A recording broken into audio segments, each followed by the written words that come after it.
You won't have to do too much work around the house to discover that there's almost no such thing as a square corner. There's not much you can do to change it, but there are a few tricks that help you get around the problem. Let's start with an outside corner. Your square tells you it's pretty badly out of alignment, and a couple of sample joints confirm that a normal 45-degree miter is only going to result in gaps. You could measure the angle with a sliding bevel, check it against a protractor, divide the angle by 2, and set your miter saw to match. Or you could do it the easy way. Put a straight piece of scrap against the wall and trace along it. Repeat along the other wall. Now put the handle of a sliding bevel against the wall and angle the blade from the corner of the wall to where the lines meet. Lock the blade in place. Set your saw to this angle and miter a molding.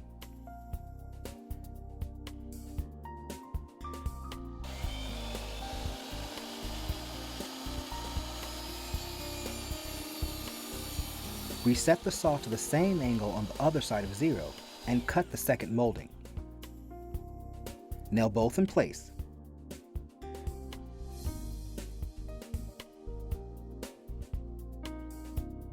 For inside corners, you can rely on a trick called the cope joint. Start by butting one of the moldings into the corner.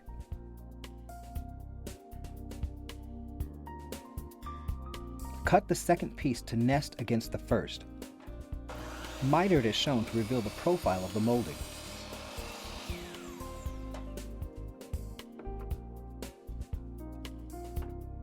The profile is easy to see on this piece of pre-prime molding.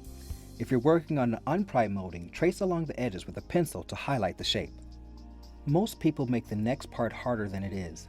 Help yourself out by putting a fine-tooth blade in a coping saw. A fine-tooth blade has 18 to 24 teeth per inch and gives you both a smoother surface and easier turning ability than a coarse or medium blade. Let the blade do the work. Don't try to push it through the wood.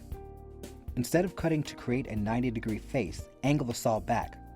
This creates a point that fits tightly against the other piece, eliminating any irregularities in the surface that might hold the two pieces apart. Cut out the profile, cutting from the edge of the board or from another part of the profile as needed.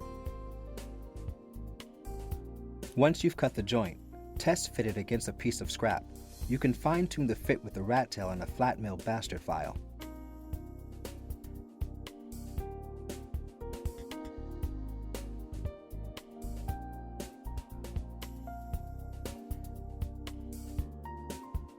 If you're going to paint, you can also caulk to fill gaps once the pieces are installed.